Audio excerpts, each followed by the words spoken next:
Hello దోస్తులు, మీ UPI bank account server down ఉందా? అప్పుడే మీరు మీ బ్యాంకులో మీ బ్యాలెన్స్ ఎంత ఉంది అనేది తెలుసుకోవాలి అనుకుంటున్నారా? అయితే మీరు మీ స్క్రీన్ పైన కనిపిస్తున్న ఈ మొబైల్ నెంబర్లని జస్ట్ మీరు మీ కాంటాక్ట్స్లో సేవ్ చేసుకొని వాట్సాప్ ద్వారా మీరు మీ బ్యాంకుకి ఏదైతే రిజిస్టర్ అయి ఉన్న మొబైల్ నెంబర్ ఉంటుందో ఆ నెంబర్ నుంచి జస్ట్ హాయ్ అని సెండ్ చేస్తే చాలు, మీరు మీ అకౌంట్ యొక్క పూర్తి వివరాలు తెలుసుకోవచ్చు.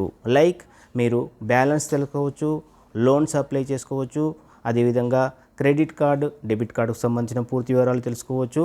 అంతేకాకుండా లోన్స్ కూడా అప్లై చేసుకోవచ్చు. సో ఫ్రెండ్స్, ఎవరైనా కూడా మీకు సంబంధించిన బ్యాంక్ ఇందులో ఉంటే కనుక ఈ బ్యాంక్ యొక్క వాట్సాప్ నెంబర్ని మీ కాంటాక్ట్ లిస్ట్లో సేవ్ చేసుకొని ఉంచుకోండి. ఎప్పుడంటే అప్పుడు మీరు 24 అవర్స్లో మీ బ్యాంక్ అకౌంట్ యొక్క డీటెయిల్స్ అన్నీ కూడా మీరు జస్ట్ సెకండ్స్లో తెలుసుకునే అవకాశం ఉంటుంది.